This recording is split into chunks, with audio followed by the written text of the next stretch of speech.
Hi, and welcome to my podcast. My name is Ali Hart, and you are listening to Build a Creative Business in a Noisy World. But for the next while, we are delving deeper into something that I'm really passionate about, and that is learning how to love ourselves from our brain to our very bones. I have different experts joining me from the well-being industry, and I really hope you can join me on this journey as we dig a little deeper to learn about ourselves, but also just to realize that life is to be lived, and how can we reach that capacity by doing internal work, external work, and all of the above. I really hope you enjoy the episode. Hi, everyone. Welcome to another episode in this amazing segment that I have in the podcast. Even though you're listening to Build a Creative Business in a Noisy World, this is from the inside out. So hi to those that are watching on YouTube. Today I have Estelle Wallace with me, which I'm really excited about. So she is a personal trainer, she is a gym manager, and then there's also, especially in Northern Ireland, people will know of the shrink coach. So we'll just dive right in. Hello, Estelle. Hey, Ali. Good to have you. Thank you. Thanks for asking me. Yeah, well, just to give a bit of a background of whenever I had my fitness account, I went to the previous gym that you were working out of. Yeah, That must be 4 or 5 years ago now. I think it is about 4 or 5 years ago. And yeah, whenever I saw your fitness account, you shared very similar ethos and beliefs that I have regarding wellness and how it should look. And I love that session. So, Ali, you're going to have to come to the new gym now. You're just Well, going to... I loved the session, but I do remember it burning a lot. I'm pretty sure we were holding a plate out at once. Anyway, it was great. It was great. Yeah. We can delve into that. But so tell me a little bit about you then, about Estelle. So I am 48. And looking amazing and strong. 48, and I have a wee little girl. She's 17. Married to Russell. Met him when I was 15. So yep, you work out that's a lot of years. Wow. And always loved fitness. Always loved sports day, but was never competitive. I never really cared about winning the race. I just wanted to do it. And I went on from there, and I used to attend lots and lots of fitness classes until one day I went, I could do this myself. Yeah. I could be this teacher.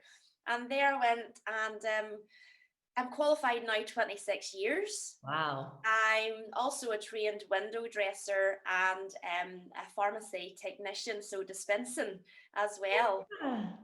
So it's amazing, even with the shrink plan, when people bring in the medicals and all, I can look at the medication and I'm so aware of what a blood pressure, what a cholesterol tablet is. So everything you do in life, it all ends up to be used some way. Yeah. And now I'm the manager of Pure Wellness, and it is a community gym. It's there for the people. It's not about ego. It's just about caring for people and getting them to that place of health and wellness for them. Nobody else, just for them. And it's such a privilege to be involved in this. Yeah, that is what has been lovely about this series. So nutritionists and different holistic therapists, and I have yourself, and then I have another few trainers, and one of them is Brom, who I had spoken to, and he was saying, like, everything it felt that he said was about, it's about the individual, like it's not about who's doing what's next to you and how, and it's lovely. But then we were also talking about how community is what will carry you. So it's lovely that this gym, tell me a little bit about that, because I was saying there off air about how it was heartbreaking to see that was all built and literally ready to open, but we were still in lockdown, isn't that right? Or we went back into lockdown? We did. We closed our smaller gym, which was brilliant. You know, the smaller gym, some people like a smaller gym because it's a wee bit more intimate, and some of our clients were a wee bit scared that, oh, this is going to change.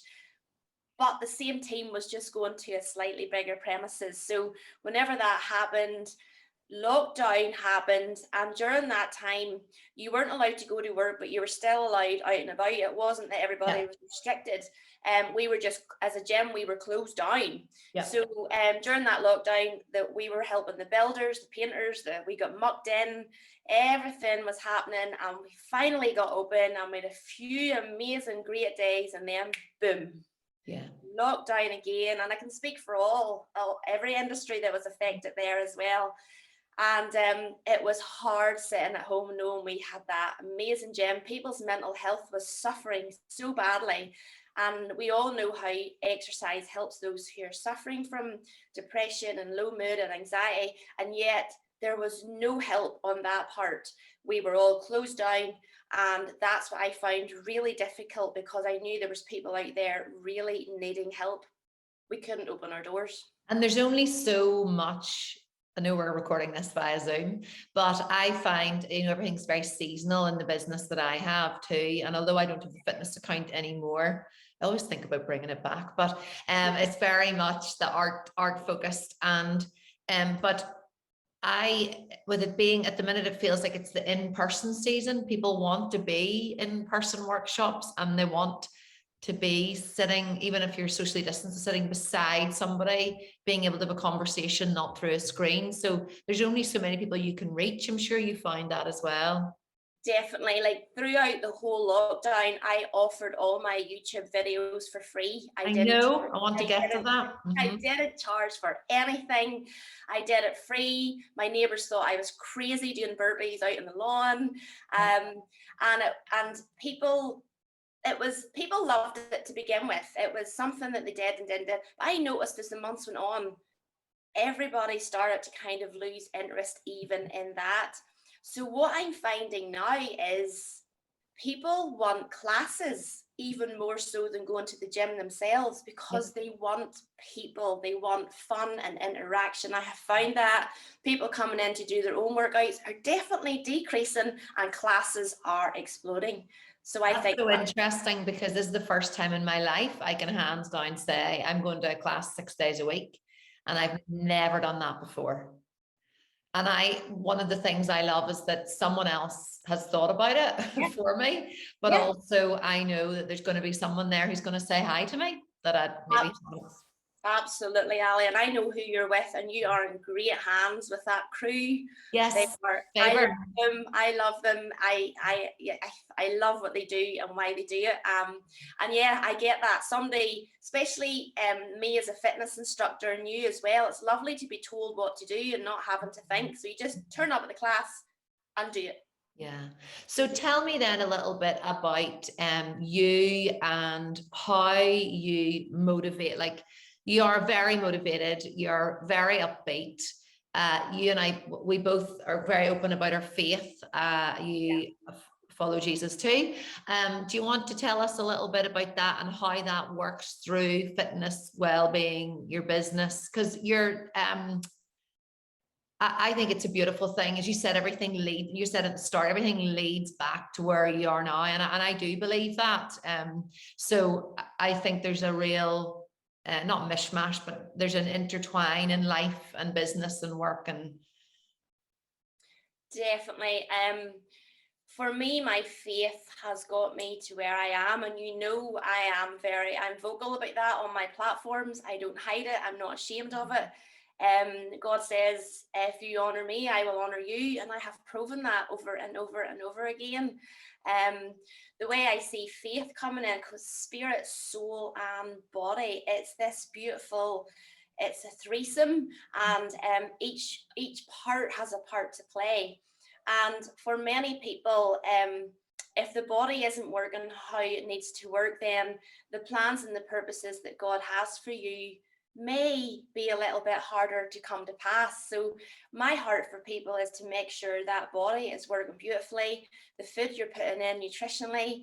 I love biblical foods. That's what I am an advocate of biblical natural foods, and with the fitness as well. So you know a bit about my history as well. I would have said I would have had an exercise addiction many years ago, and God really healed me of that. And that to me is part of my testimony and part of my journey. So when I see someone perhaps punishing themselves and using fitness as a way to provoke hatred upon their body, because that's what happens. I want to teach people to change their body through love, not through hate, and for people to accept that. And there's a lovely scripture in Songs of Solomon, and it says, "I see no flaw in you, my darling." I don't know that. body needs to grasp that he sees no flaw in us, yet when we look at ourselves, Yeah. we're so hard on ourselves, Ali. We have this big measuring stick. We should look like somebody on Instagram, somebody that's been photoshopped. So it's about finding the you that God intends you to be and go at it with tenacity until you catch it. Mm-hmm. I shared with you just the other day about my previous PA, who's called Gemma, and she sadly passed away last week.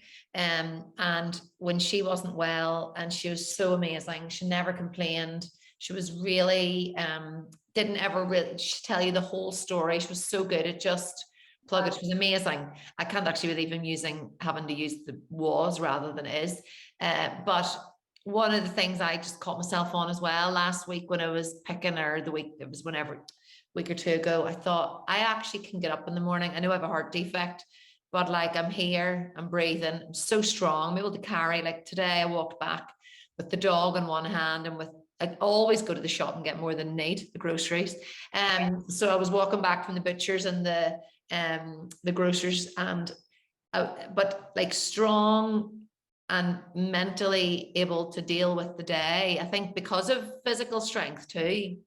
Absolutely, it definitely it's parcel in with it.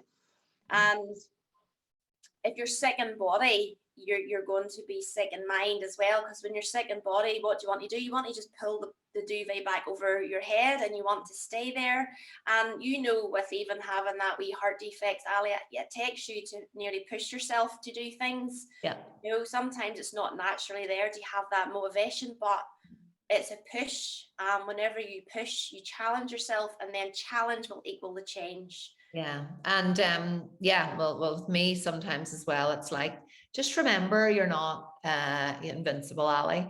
But the thing with Gemma as well is, like, she got up every morning and had breakfast with her girls, and like that even is amazing, because she was wearing a neck brace, at the end, and it's just, yes, it's people are, who do you find you're inspired by, or who inspires you? You're very good at sharing the story. Sorry to interrupt you. You're very good at sharing the stories of people that you train as well. Yeah, I think I don't hold a person on a pedestal that inspires me, just one person. It would be a type of person, and that type of person would be a fighter. And I don't mean a physical fighter, I mean an emotional, a spiritual fighter who they want health, and they want it in abundance, and they want to reach for the purposes that God has for them, and they will stop at nothing, Ali, till they get that. And people who I work with suffer from some debilitating conditions, but yet they go, until there's no breath in my lungs, I am going to keep going, Estelle, until I believe my healing will come, whether it comes on earth or it comes in heaven.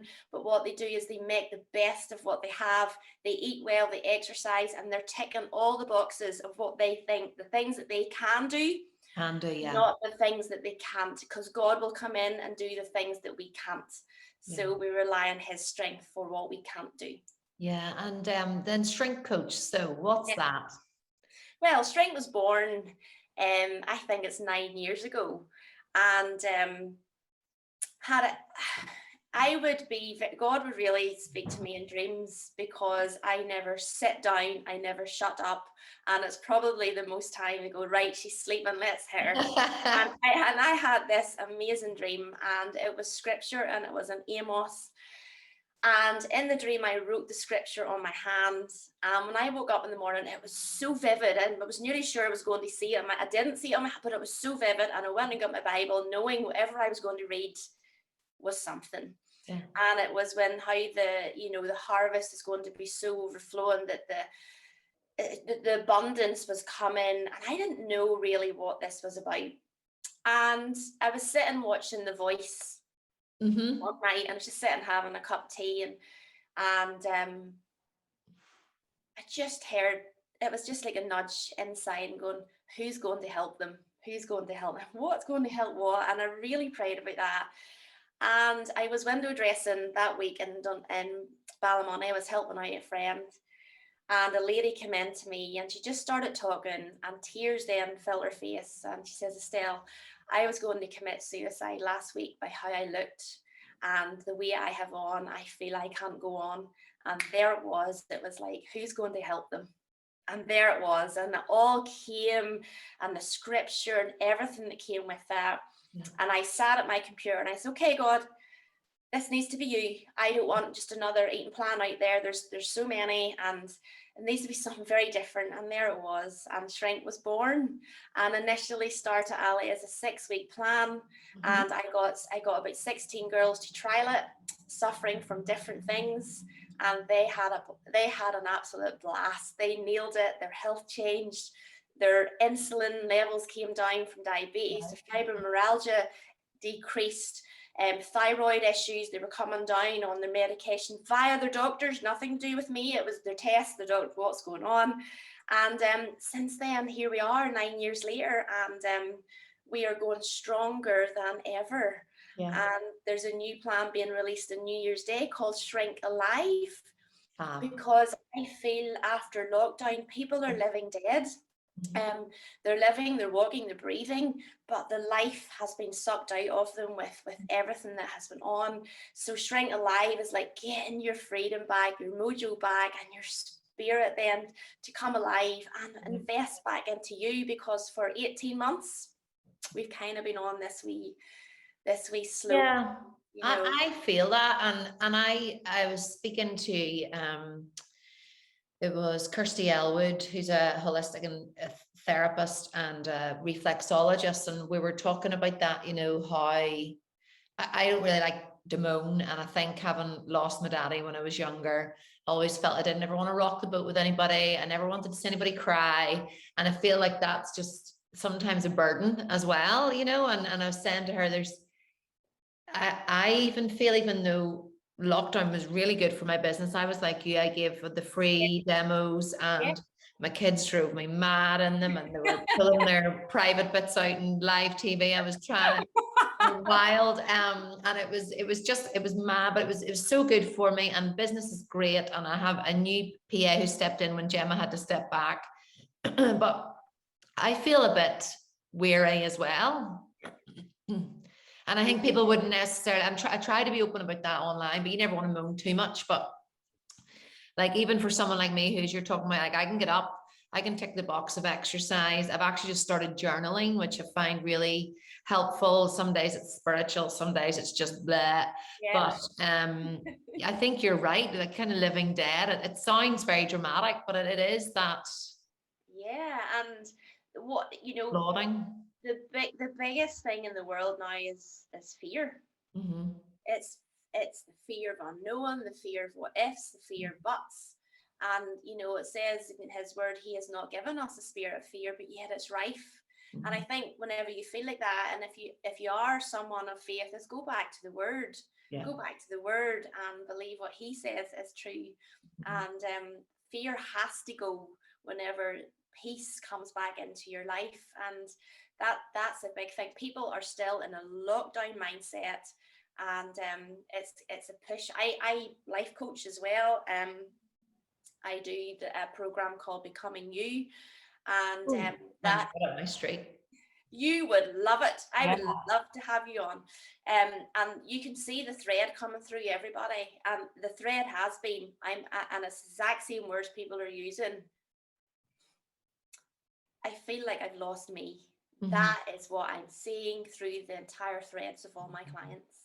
Well, it was good to talk to Brom, and there was someone else who was on before. It was Suzanne, who's a yoga teacher, about, you know, things that you can control, and exercise, fitness, movement is one thing that, depending on your circumstance, whether it's weight, whether it's a health issue, you can decide how much or how little you can do of that. And that actually is so powerful for getting to know you. Mm-hmm, mm-hmm. Absolutely. And as I said, one of the biggest things, as you say, Al, you can get up and exercise, but one of the biggest challenges is the mind, it's the thoughts, it's the battle of the mind. And that is harder to tackle because you don't see it. You know, you feel it, mm-hmm. and you can see it on someone, but you actually, It's one of those things that nearly takes you to say to someone, "Are you okay?" See those wee words, "You okay?" Just enough. Somebody could just go, "No, I'm not." And for everybody's masks now, you see, people don't smile anymore. People put their heads down now. There is a real sense of unreaction with people, and you can see some people smiling below their masks, and then you can see the wee eyes light up a bit. But most people are downward trodden. They just want to come in, do what they have to do in the shops, and back out again. The joy of even going up the town and having a coffee, people just, they've lost something, and we need to work to get that back, and we need to get the life back into the eyes, because even the eyes are the window to the soul, and even them, some of them are very flat right now. Yeah, and even with our children, I feel like this series, I've thought about my boys a lot and different family members. Yeah. Well, on a faith front, I'm with church, the change in church and everything with ours, it's it's actually a real, Jesus used to be part of their everyday, part of their, whereas like there's times we have to fight to get them to do grace with us. And it's also, so there's the faith side, but then there's mental well-being, because they don't really know what's up, and then when mom and dad are a bit shaky. And what would you say on that, the next generation? Yeah, I get that. Like, my daughter's 17, just passed her driving test and never home. So that's a totally different season. But even for them coming through school and everything, and church shut for them as well, Ali. So Charlie May was in the age of youth. Yeah. So they were going to the beach, they were doing everything together, they were finding the word of God together, and all of a sudden nothing. There was just nothing. They were left like us.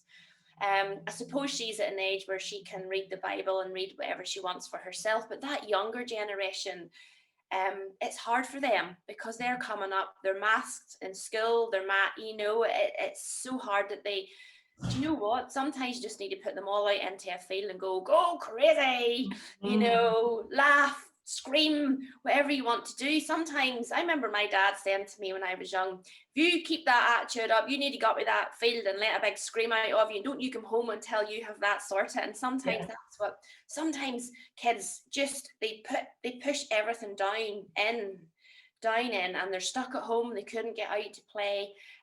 So going forward and moving into that, it's like, okay, try to bring more normality into the kids' life, get them outdoors, get them into, well, the GBs and things like that. I'll be maybe starting all up again, things like that, Ali, the youth. And as I say, yours are a wee bit younger, so what is there about for your Sunday skills and things like that?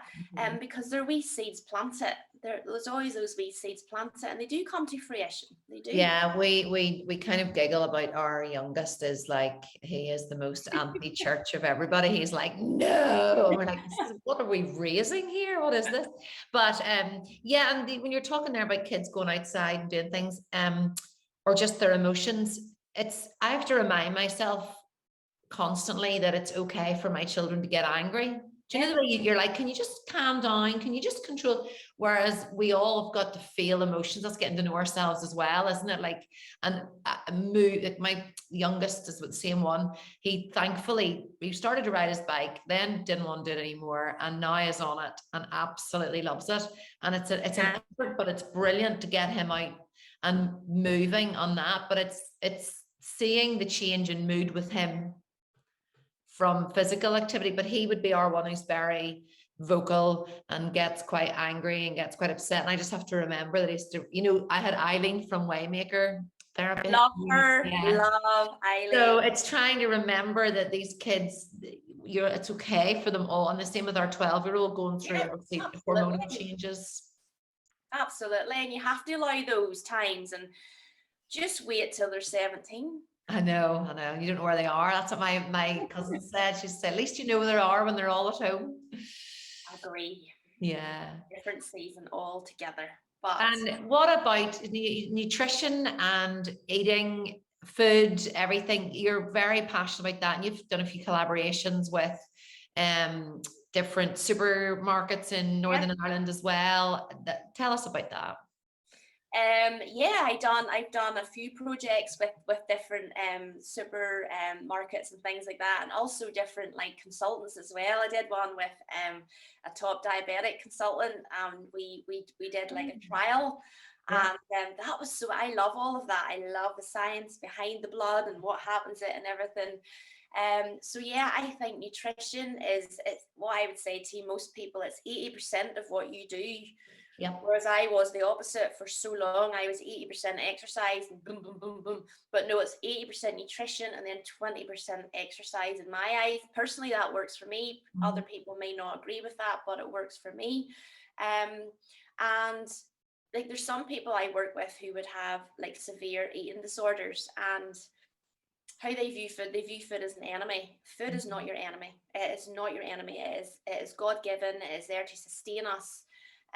But the moment it becomes more than that, then we move into a little bit of overeating and different things attached to it. So one of my roles in the Becoming You is helping to break off that emotional eating. Many people turn to food whenever they feel low, and many people turn to food even if they feel happy. Food just seems to be there all the time. My Michael, and it can be good food. My Michael could come home and he's eaten the lunch that we've prepared. He's had the breakfast as he left and nothing in between. And I could count on like 4 hands how many things I've eaten. Now I'm trying to be better at like, I just had one of my own wee balls that I've made. But I celebrate with food. I mourn with food. I love food. I love to cook with food. With being sad and stressed at the minute, I'm cooking all the time. So it's good food. But yeah, I could be a good project for you. You could. But even at that, I'd be going, okay, Ella, but you enjoy food. So whenever you're doing it, you're feeling better about it. Yeah. You know, so it's about cooking good food, eating good food. Put it this way, if you were sad, you wouldn't reach for an apple, sure you wouldn't. No, it would be a bag of fruit gums from start to finish. Yeah. It would be the sugar. So I treat people as why you do that, the reason behind it, your triggers, everything. And there's like wee moments like that, and people go, oh, that's it. And, you know, so those be light bulb moments. But sometimes it takes you to be coached through that to actually realize what you're doing, because much of it is done subconsciously. It's not even a thought. Yeah, would you say it's generational too? I don't see it in my mom or anything, but my second boy is like me, right, at the table, and he's like one of our closest friends who lives in the States. He's male, I'm female, and the joke is that we're basically the same because we're very in terms of food, right? So food anxiety is real. I can see it in my second boy. So forgetting about the friend who's not, but we're laughing because they have got a little girl now, and we think we're like, maybe she's gonna have the same issues. But my second boy, he eats like he's never gonna get fed again, which is a bit like myself. And he always makes sure that he's got enough. Like he'll not be like the greediest person there, but he'll make sure that he is not without. And I don't know where that comes from. Do some people just wired like that? Because it's very like me, like it's scarily like the way I am. No, it definitely could. Now, I would say, so mom and dad for years growing up, after their dinner, they would have had a cup of tea and a wee digestive or something. Yeah. And that was what we were brought up on, until I went, whoa, I'm not even hungry after my dinner. But my sister, oh, she's listening to this, my sister would still have that, even though she'll eat her dinner. She'll still have a cup of tea. First thing I go for a cup of tea, and then if I have to make myself not have a biscuit, but yes, I love it. Yeah. But I'll say, are you hungry? No. Well, why are you doing it? Because it's just a habit, and it could be something, especially with your son, it could be just something that one day he did experience hunger. It could have been in school, or it could have been something, and it maybe he didn't like maybe the way it made him feel, or it panicked him, you know. And it's not a bad thing to teach kids what it's like to feel. I don't know about you, Ali, when I was growing up, I never came home until I was hungry. We were always out. Always out. We had to come in when the lights went on and the streets at night. I never came home until I was hungry. Kids now have a fridge opened all the time, have biscuits there. We never had that. Mom says, you're getting your dinner soon, you're not having, you know, she would have. And I think because kids have access to food all the time, And lockdown made that even. and lockdown, it's very different how we lived and how they live. Yeah. You know, and well, the same second boy, he went to bed the other night, and rather than cereal, because I was like, this cereal supper, like what where has this come from? So I was like, I do that. I love cereal. Well, he had some of the granola that I made, and he had yogurt and berries, and he's quite good humor. And he shouted from his bedroom at like 9:30. He said, "Oh, my tummy doesn't know what's happened. It's so happy." Because I was trying to say, your tummy will be happier. Everything is better if you stop with this sugar we need. And I, as your parent, I need to make more decisions around it, So it's you just feel like the treat mentality, even the size of bags of sweets, I'm like, my mom never would have given me a massive share bag. Never. We would have got a few thrown into a bowl and we had to share them, definitely that has changed. But yeah, it could be something if he, definitely it could be something that he sees even. Yeah. He's like, my mom's a greedy cow, so I better mirror that too. So tell me about your plans then. I know you're a busy woman, so I don't want to keep you too long. Tell me what are the plans? Obviously, you have the new shrink coach coming out. Just about that, when someone joins the plan, what's the journey like for them? So if you so the website is shrinkcompletefitness.com. What they do is they go on. I always say to people, please read everything, the FAQs, everything. And so if they want to join, they fill in a little medical. I check it to make sure things are okay. So then they join for 6 weeks. So they would join for 6 weeks. It's only $29.99, Ali. I want to keep this so everybody can afford this. Yeah. And you get your daily menus. I tell you what you eat for your breakfast, your lunch, your snack, your lunch, your dinner, even bedtime, cereal. Every day for 6 weeks. You also get a treat night and digital home workout. So I'm in the living room there with you. You are accountable to me for 6 weeks. You send your weekly measurements and your losses to me. I will come back to you as a mentor. All of those things. So you're never alone on the journey. And anyone in the world can join, which is good. I have people in Australia and in Canada, and they're all on. We have a private support forum, and they're on there. And the crack is 90. We have people coming from all ages, all shapes, all sizes, all desires, all goals. We're all one in that wee community.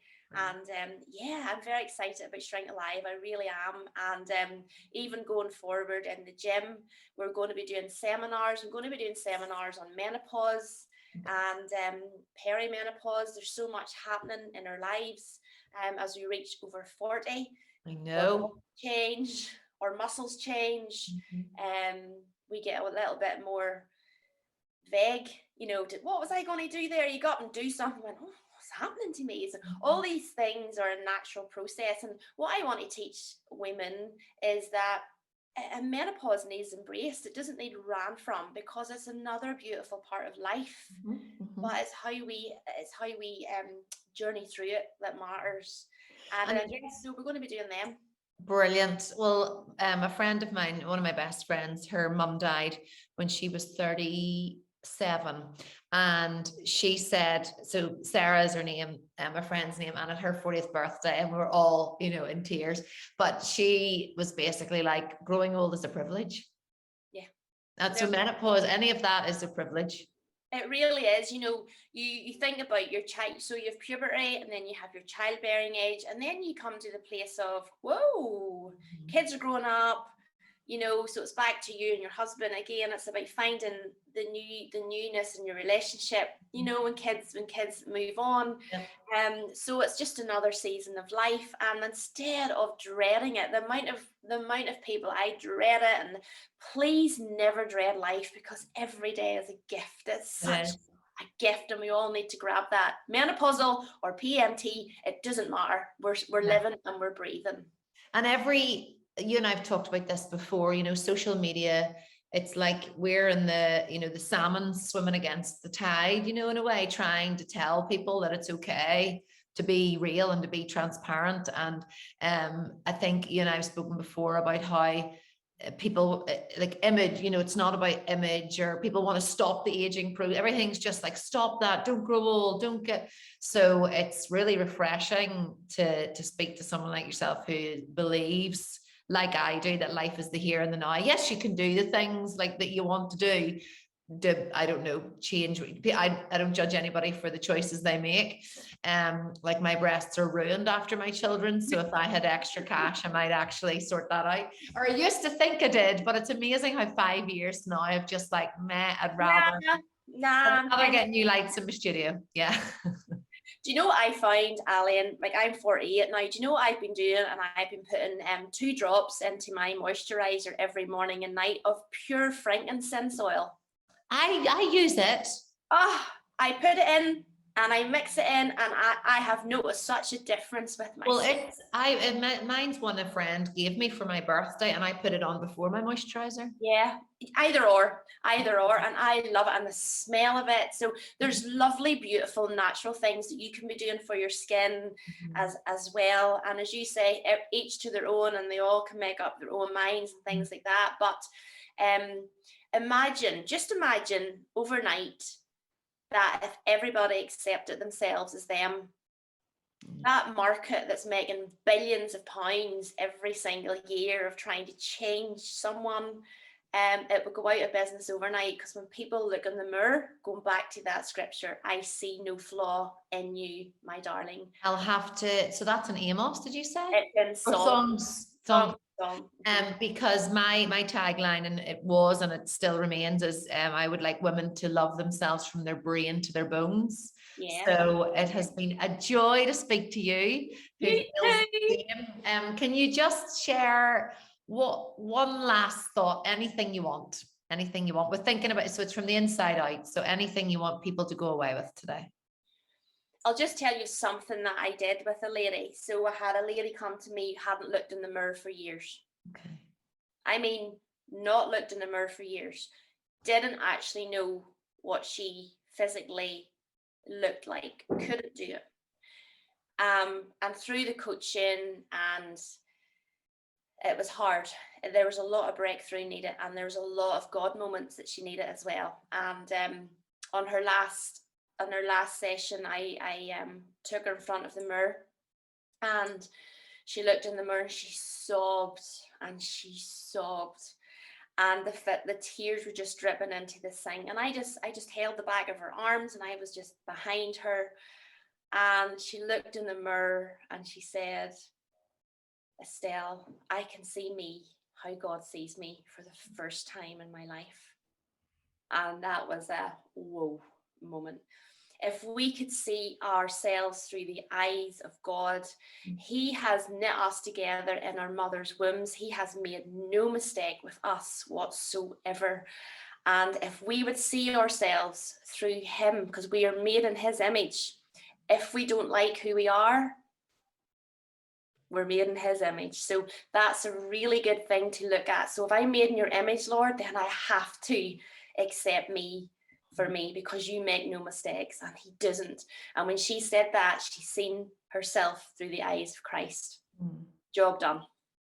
Fab. Well, thank you. What a way to end. How can people find you, and where can they find you? I know it's very easy, but you can share now. I am on Instagram as shrink_coach, and also YouTube, Instagram.